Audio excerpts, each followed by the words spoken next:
3, 2, 1, 0.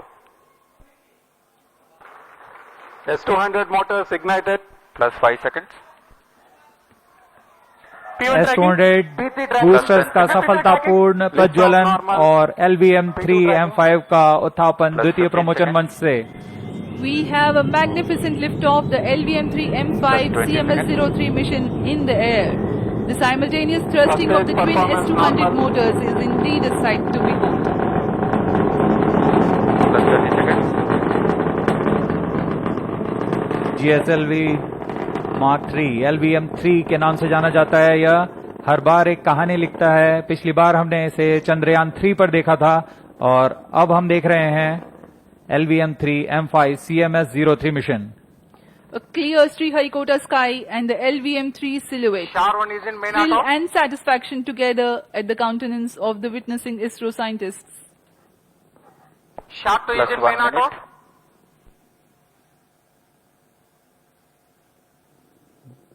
दोनों step on boosters S200 boosters सामान्य निष्पादन करते हुए अपने उद्दिष्ट कक्षा की ओर बढ़ रहे हैं, यान को उद्दिष्ट कक्षा की ओर ले जाते हुए।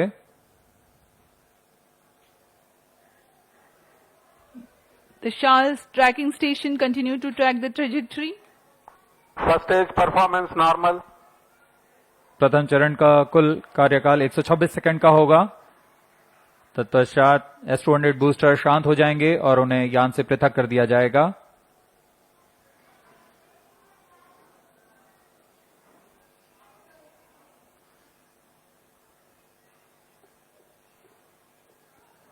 इस कड़ी में अगला चरण L110 चरण का प्रज्वलन है। L110 engine started. जी हाँ, इसकी पुष्टि हो चुकी है।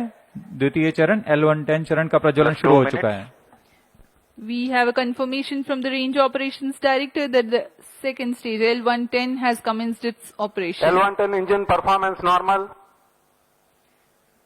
The two Vikas engines together generating 1600 kilonewtons thrust in its high thrust version. S200 motors separated. Range operation निदेशक ने अभी इसकी पुष्टि की। दोनों S200 बूस्टर्स को यान से पृथक कर दिया गया है। वर्तमान में L110 स्टेज, जो कि तरल नोदक पर आधारित चरण है, प्रज्वलित है और यान को उद्दिष्ट कक्षा की ओर ले जा रहा है।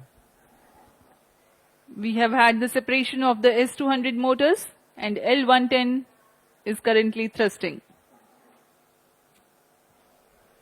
तरल नोदक पर आधारित यह चरण उच्च प्रणोद वाले विकास इंजन की मदद से कुल 1600 किलोन्यूटन का प्रणोद उत्पन्न कर रहा है।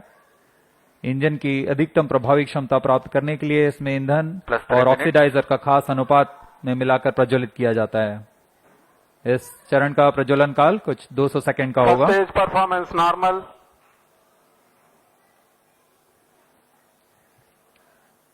The tracking station at Charles Sriharikota continues to track and the Port Blair station will start to acquire signals at about Payload fairing separated. plus 200 seconds onwards.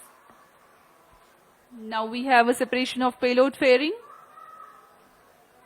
जी हाँ, अब यान 115 किलोमीटर की ऊंचाई प्राप्त कर चुका है और इस वजह से यह घने वातावरण से बाहर जा चुका है।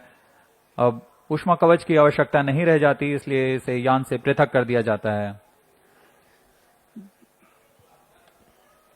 The payload fairing has been jettisoned as the rocket has cleared the dense atmosphere. There's no need anymore to give aerodynamic shape to the rocket or to safeguard the satellite against aerodynamic heating. Plus 4 minutes.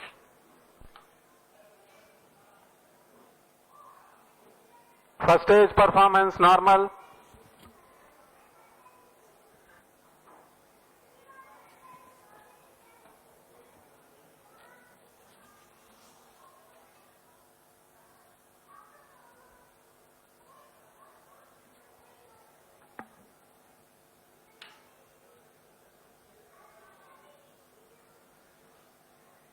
L110 stage वर्तमान में प्रज्वलनरत है।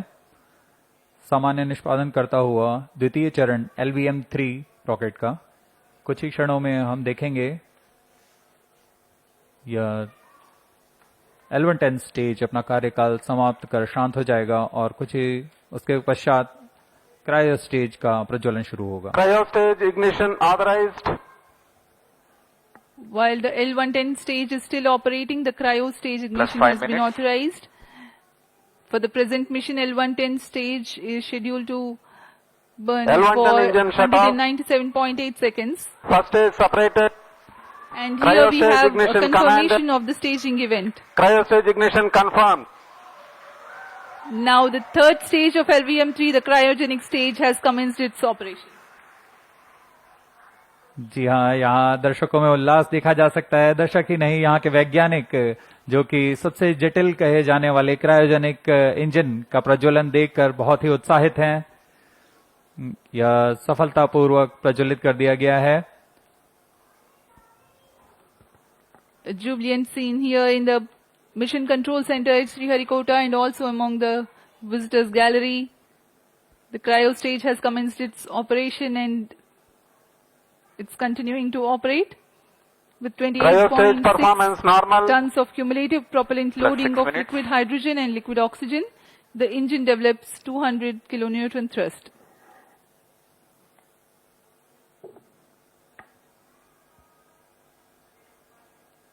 यान अपेक्षित पथ का पूर्णतः अनुकरण करता हुआ उद्दिष्ट कक्षा की ओर जा रहा है। LVM-3 रॉकेट के ऊपरी चरण को हम क्रायोजेनिक अपर स्टेज कहते हैं, क्योंकि इसमें क्रायोजेनिक ईंधन, लिक्विड हाइड्रोजन और लिक्विड ऑक्सीजन का प्रयोग किया जाता है। इस इंजन में गैस टरबाइन की मदद से लगभग 200 किलोन्यूटन का सामान्य प्रणोद उत्पन्न होता है। इस चरण का कार्यकाल लगभग 644 सेकंड का होगा। इस चरण का व्यास 4 मीटर तथा ऊंचाई 13.5 मीटर की होती है। इस चरण में दिशा निर्धारण के लिए इंजन जिम्बल कंट्रोल और रिएक्शन कंट्रोल सिस्टम्स का प्रयोग किया जाता है। कुल 28.6 टन क्रायो ईंधन का इस्तेमाल इस अंतरिक्ष यान में किया जा रहा है। Plus 7 minutes. क्रायो चरण सबसे जटिल इंजन होता है, क्योंकि क्रायो ईंधन जैसे लिक्विड हाइड्रोजन का Cryo boiling stage point performance normal. -253 degree centigrade और लिक्विड ऑक्सीजन का बॉइलिंग पॉइंट -183 डिग्री सेंटीग्रेड होता है। इस तापमान में ईंधन को तरल बनाए रखना तथा इसका कार्यान्वयन करना सबसे जटिल होता है, लेकिन भारत अब इसमें पूरी तरह स्वायत्ता प्राप्त कर चुका है और इस चरण को इसरो नोदन कॉम्प्लेक्स महेंद्रगिरी द्वारा तैयार तथा परीक्षित किया गया है।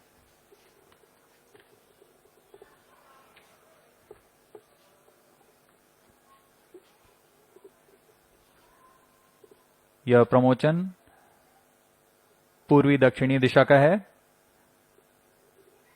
वर्तमान में पोर्ट ब्लेयर स्थित ग्राउंड स्टेशन हम तक इस यान के आंकड़े उपलब्ध करा रहे हैं। Plus 8 minutes.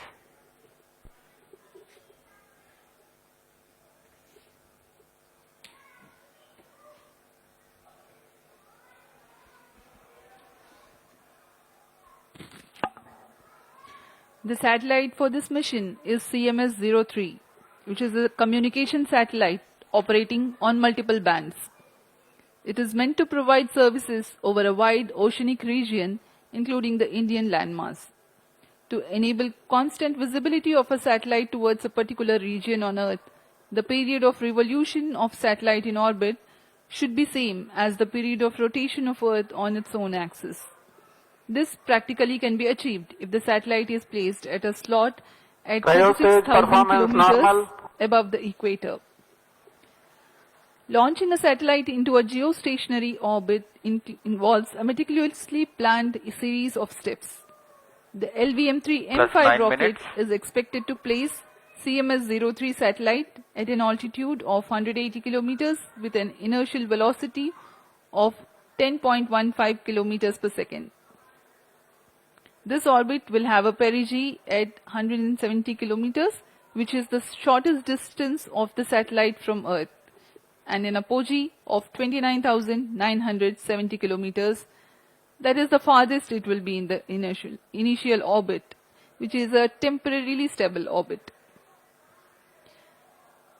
The thrusters of the satellite are fired using the propellant carried on board at a precise point so that the apogee is at 36,600 kilometers. The next phase is the circularization of the orbit through a series of fine-tuned burns at apogee. That is how the satellite's velocity and trajectory are adjusted, 10 minutes. and the satellite is placed at a precise slot in geostationary orbit. The designated orbital slot determines the launch window. Maintaining a satellite in geostationary orbit, ensuring its effectiveness and longevity, is quite a task in itself. Gravitational perturbations due to the celestial bodies and the space weather are common causes for the disturbance of Cryostage satellite performance normal. position from its slot. A process known as station keeping involves firing the thrusters to counteract these forces. Presently, the cryogenic stage is operational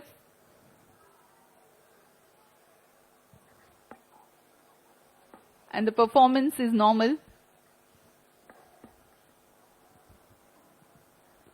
LVM-3 भारतीय प्रमोचक यानों की श्रेणी में 5वीं पीढ़ी का प्रमोचक यान है, जिसकी क्षमता 8000 किलोग्राम उपग्रह को निम्न भू कक्षा में ले जाने की है। LVM-3 के पिछले मिशन LVM-3M4 में भारत के गौरवशाली चंद्रयान 3 का प्रक्षेपण 14 जुलाई 2023 को हमने देखा था, जिसके माध्यम से भारत चंद्रमा के दक्षिणी ध्रुव के पास सफलतापूर्वक उतरने वाला पहला देश बन चुका है। 2023 में ही LVM-3 M3 और M2 ने OneWeb के कुल 36 उपग्रहों को प्रमोचित कर एक कीर्तिमान हासिल किया था। यह LVM-3 की 5वीं प्रचालन उड़ान है। जून 2017 से शुरू करते हुए 2 विकासशील उड़ानें हुई और उसके पश्चात LVM-3 रॉकेट को पूर्णतः प्रचालित कर इसमें 4 प्रसिद्ध प्रमोचन हो चुके हैं, जिसमें चंद्रयान 2, OneWeb के 2 मिशन और चंद्रयान 3 शामिल हैं।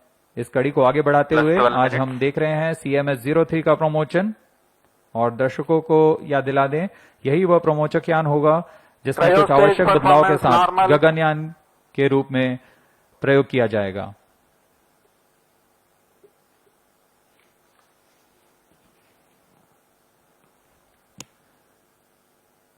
वर्तमान में क्रायोजेनिक स्टेज प्रज्वलित है, सामान्य निष्पादन करते हुए उद्देश्य कक्षा की ओर बढ़ रहा है।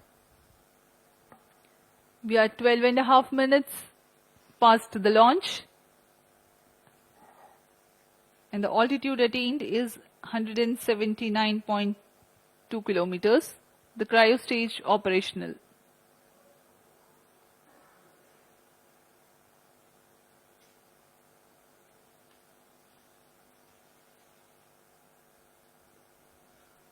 आप देख सकते हैं पूर्णतः अपेक्षित पथ का अनुकरण करते हुए LVM-3 launch vehicle.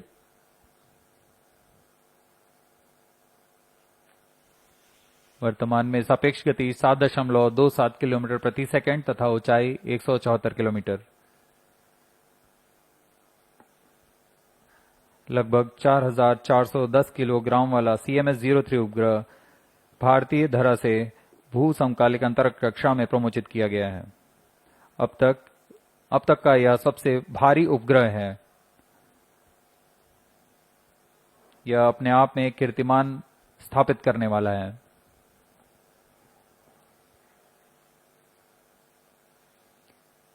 Cryostage performance normal.